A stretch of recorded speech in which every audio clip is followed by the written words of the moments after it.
Welcome to the BMW iX. I am so excited to show you this car. This is not the first electric from BMW, but it's the first one that's been fully electric in a type of car that we're used to seeing from BMW. So an SUV, all-wheel drive, fits 4 passengers, lots of space for cargo and legs and heads and our shoulders and everything we want. Nothing really reinvented, but everything just incredibly posh and over the top, innovative and elegant. And that's what I would describe this car as, innovative and elegant. Before we take a tour, though, of the interior, let's go for a ride. It's so quiet that it's hard to tell whether or not the darn thing is running, right? And that's true with electric cars. So we are on the Angeles Crest Highway, which is famous for its curves and hills, and 519 horsepower under the hood, so to speak, in the motor. This motor is capable of 519 horsepower and almost instant torque. It is super fast when you step on the accelerator, and it gives you that, listen to this, listen. Like, it tosses your hair back, but you also hear the ramping up of the electric motor. It gives this whirring sound.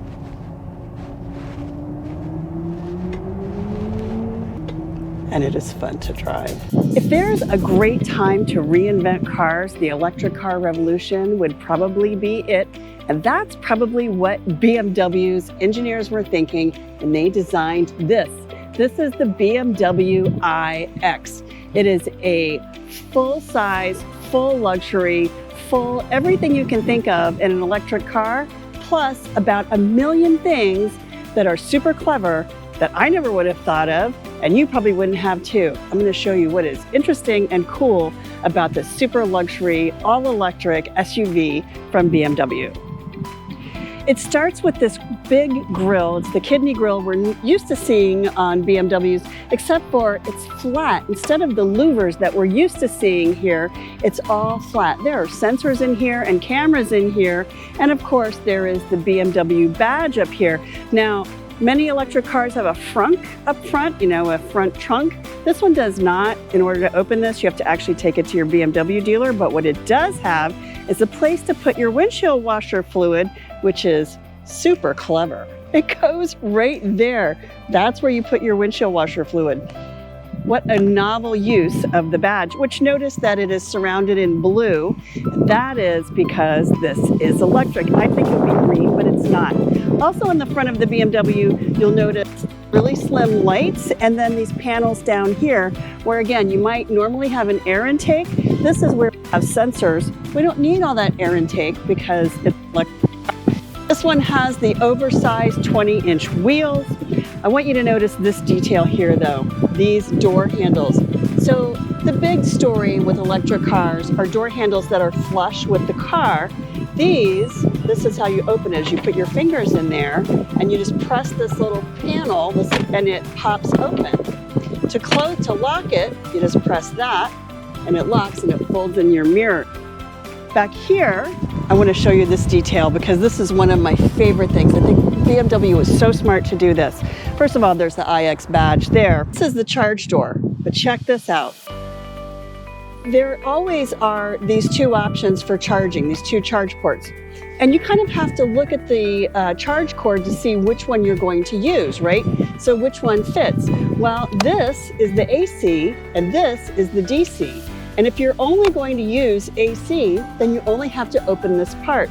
But if you're going to use a DC fast charger, then you need the whole thing. And it actually shows you which one is AC and which one is DC. Very smart, BMW. I'm very impressed. Although I will say that was a pretty simple solution to helping people understand the mystery behind charging, because we haven't all figured that out. On the rear of the BMW iX, it has these new tail lights. They are super sleek right here, the iX badge. And then where we would normally have performance exhaust, we have just some reflectors, just a little detail that makes the car look nice.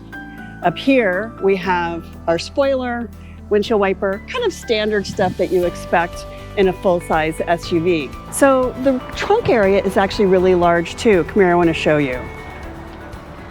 BMW did a couple of smart things. One is we don't have a frunk, but we do have a really nice deep cargo well here. So you could put some things in there besides the charge cord. There's a nice big area here, and then there's a privacy screen here, and there is this nice cargo cover here. It's just solid. You can just put it on the cargo floor if you don't want to use it, but I prefer it to the retractable ones because those are so hard to remove and this is so easy. Then there are also buttons here to put the seats down. There's also one in the rear seat, so you can push a button to put the seats down from either the cargo area or from the rear seats. Seats are 40-40-20 folding, so if you need to put something big in the middle, like a rug, you have plenty of room to do that. And of course, push button lift gate. Love that. But where the iX really stands apart is inside. Let's take a look. Hop into the BMW iX, and it doesn't take a long time to get acquainted with the interior of this car because it's very intuitive. I was able to figure everything out pretty quickly, but everything is interesting and different than what you normally see in cars. So for instance, I'll just start with my phone. Fits right here in this wireless charge pad, right here underneath the center console. Check out this console. It's actually cantilevered out over the center of the car. And then this console is actually also a command center. So when I say command center, I truly mean command center. So all of your commands are right here. So start, stop. This is the gear selector. This is the parking brake. This is your auto hold, one of my very favorite features in a car. And then this is our iDial. So you can use this to control the functions on the media screen, but this is a wood panel. I want you to see this wood panel.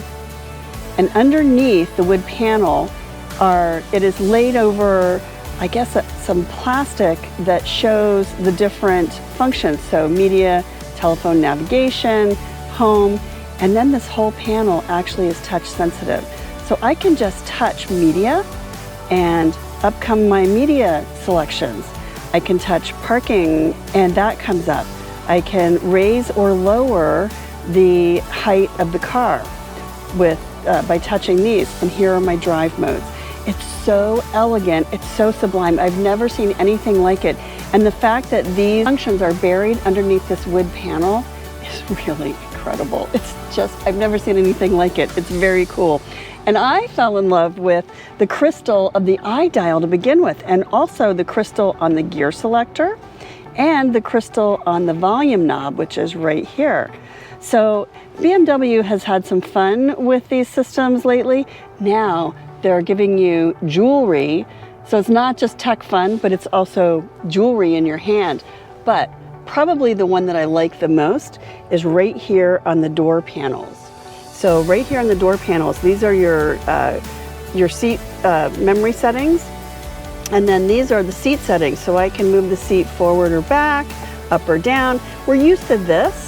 We're not used to it being this really beautiful crystal, which I am falling in love with, and I might actually just take the whole car home just so I can have this jewelry in my hand every day. It is so beautiful. But let me show you what else is really beautiful. These door panels. So these door panels, there's leather here, and this is actual leather. It's not vegan leather, it's actual leather. These beautiful door panels with Bowers & Wilkins grills over the speakers there in the door. There's a fabric covering there, and then there's this really pretty brushed metal panel that has the door locks and the door opening mechanism, the door handle, as it were. And all you do is you put your hand on that button and then open the door. It's so easy. Your hand fits right in there and you just push that button. It's so easy and so surprising because it's not the kind of door handle that you normally expect. So the next thing that really blows me away is this curved glass here. So there's this big piece of curved glass that houses two 12-inch, there's a 12-inch screen here, and I believe this is a 14-inch screen over here. And so this is your driver information screen, this is your media screen. You're actually able to scroll through and you can customize this however you like. You can get navigation, which has augmented reality navigation. I really love that feature. It made it easier to get where I was going and not miss my turns. And that's always a problem for me. Don't ask me why, but it's always a problem. But you can actually customize. You can see your route preview here if you want to see where it is you're going so that you get the big idea. A lot of navigation systems don't do that, but I loved all of the different features here. And then of course, when you want it, Apple CarPlay and Android Auto, which are wireless or wired, take your pick. So how do you get to that wiring? Well, there are two USB ports down here. They are USB-C ports, so not the ones we're used to. These are the new kind, and you can connect your phone there. On the steering wheel, this was really another thing that totally blew me away. So you get this whole screen and opening graphics, which are really nice. But behind the steering wheel, there is a function wheel here that allows you to see different functions on the driver information screen. And then over here, where normally you have some pretty complicated driver assistance safety features, including lane keep assist and adaptive cruise, well, we don't have any of that because there's one mode. It's all combined into the same system, and they call it assisted drive settings. But it's all housed in this one button. You can increase or decrease your speed. As the reason won't do it is because the door's open. You can increase or decrease your speed. You can, and it all comes up right here on the driver information screen. So you're able to see exactly what's going on right here, and then you can control it right here, which is really very cool. Hello, BMW. Can you navigate to Shake Shack? Which one of these destinations should I select? The first one, please. Actually, cancel. Which one should I select? All right. How nice is that? Assisted driving mode. That basically is cruise control, or what they used to call cruise control. And now it's assisted driving mode. How clever. Headlight functions are pretty simple. The control is right here, and you can turn it on for auto or off. When it's in auto, you get automatic high beam headlights, or you can use them briefly by pulling the lever right here. But maybe my favorite feature in the BMW iX is this, the panoramic sunroof, which is frosted or clear, or frosted or clear, or frosted or clear. I could do that all day. So this is an SUV. It is designed for families or lots of people. Maybe being chauffeured is really the better idea. Lots of space back here and lots of comforts for your backseat passengers. So, I mean, of course, there is the panoramic sunroof, which makes me as a backseat passenger feel much more comfortable. There are two USB ports here. Now, I don't know that I really love the idea of the wire hanging there, but you could actually just tuck your phone right in here, plug it in right there, or the reason it's here actually is because back here there is an adjustment, there is a connector where you can pop in a tablet. So if you wanted to put in an iPad or something like that, you just plug it in right there, and there is your in-car entertainment system. Backseat passengers have a lot of legroom here. You can see these footwells are pretty deep. They're lit, which means that if you drop something down there, you'll be able to find it pretty easily. I'm a fan of that. I love this flat floor, so it's a great place to put a tote bag or something else. Rear seat passengers in this car have heated seats on the outboard seats. This does seat 5, and they have climate control. So lots of ways to make yourself comfortable. Heated seats are great because they are going to keep the drain on the battery down, so don't turn on the air unless you have to. Use the heated seats is the idea. There is, of course, an armrest here with cup holders that you can pop out and put in your cup or your coffee or whatever. One of my favorite things though is this. BMW came up with this very clever way of hiding the child car seat latches. So they're actually behind this leather panel, and you just plug them in here if you need to use those lower seat latches. And then, so these things are not a magnet for things to get lost. You can just push this back down to hide it out of the way. That is so clever. Rear seat passengers are going to have this same door handle here, which is you just push the button and then pop the door open. But what if you lose power? Just imagine that the battery is totally drained. I know, maybe you're like driving through the desert and you don't find a place to charge, and you have to call AAA or BMW or somebody to come tow the car or provide emergency power. If there's no power at all, can you get out of the car? Well, there is an emergency battery, so that will give you power to run things like the door handles and things like that. But what if that battery loses power? Well, BMW thought of that. Down here, there's an emergency handle or mechanical door handle. So you can actually pull this to open the door as well. And all four doors have it. But one of the coolest things that BMW did, I love this so much. So we have our hazard lights on, right? You're stuck by the side of the road, you have a flat tire. Let's pretend we're having a flat tire. And you have your flashers on, but you need to open the cargo area for whatever reason. Well, guess what? You still have flashers. These lights here that are embedded in the side of the lift gate or the gate cargo area will flash. So anybody coming up behind you may see these, and if they don't see those, they should definitely see these. Have a flat tire. The wheels on this car are unique. They've got unique lug nuts that not every garage has the right wrench for. So BMW provides the wrench, which is right here. And they have it stored here, but you could put it in the glove box or somewhere else. Very clever, but I love these embedded hazard lights. Very smart. Thank you, BMW. Another thing that I really like about electric car driving for roads like this is I don't need to take my foot off the accelerator very much, and I don't need to apply the brakes in order to slow. So I've just done that entire drive without really hitting the brake ever. So now I'm going to use B mode to go down this hill. I'm actually going a little slower than the speed limit, shocker.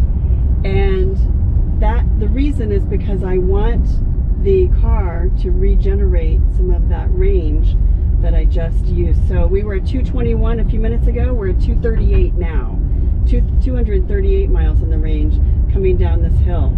So the numbers might not actually add up to real range or real miles driven. Clearly, I didn't drive 17 miles, but I gained 17 miles on my range, now 18 miles, because now I'm at 238. So that might not actually be a real addition, but it certainly makes me feel better that I'm not using my fuel going down a hill, which is something I used to always think as a kid. If I'm coasting down a hill, why am I still using gas? Well, you're not still using gas. That's the thing. You're not using fuel anymore. You're actually creating fuel. Now I'm at 241. So what a fun way to sort of game your drive day, something to have fun with behind the wheel, but also to choose your roads wisely. Go up the road and have a lot of fun, go down the road and get your battery power back. And now we're at 242. So I was at 267 when we started this journey.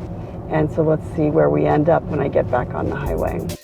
Notice the augmented reality here on the navigation screen. So that actually shows me not just the turn that I want to make, but it also gives me those arrows that show me exactly where my turn is, making it harder to miss your turn using the in-car navigation, which I can still do, by the way. Now I'm sitting in legendary California traffic, where on the 101, downtown is right there, the beach is that way, and I have 6 more miles on my range than when I started an hour ago, and I've been driving the whole time.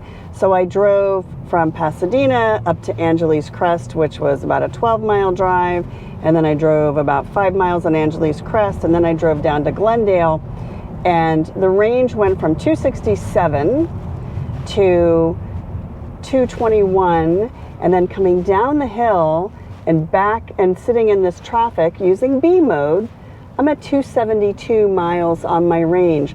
So I actually was thinking, as I was leaving Pasadena and heading up to Angeles Crest, I'm gonna have to charge this car tonight. I don't think I'm gonna have to charge this car tonight. It's doing it for me as I'm crawling along in this heavy traffic, which is what you get in LA.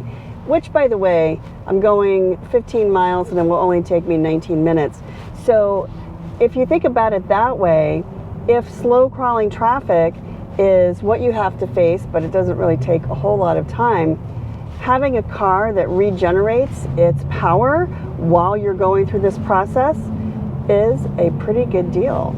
I like it.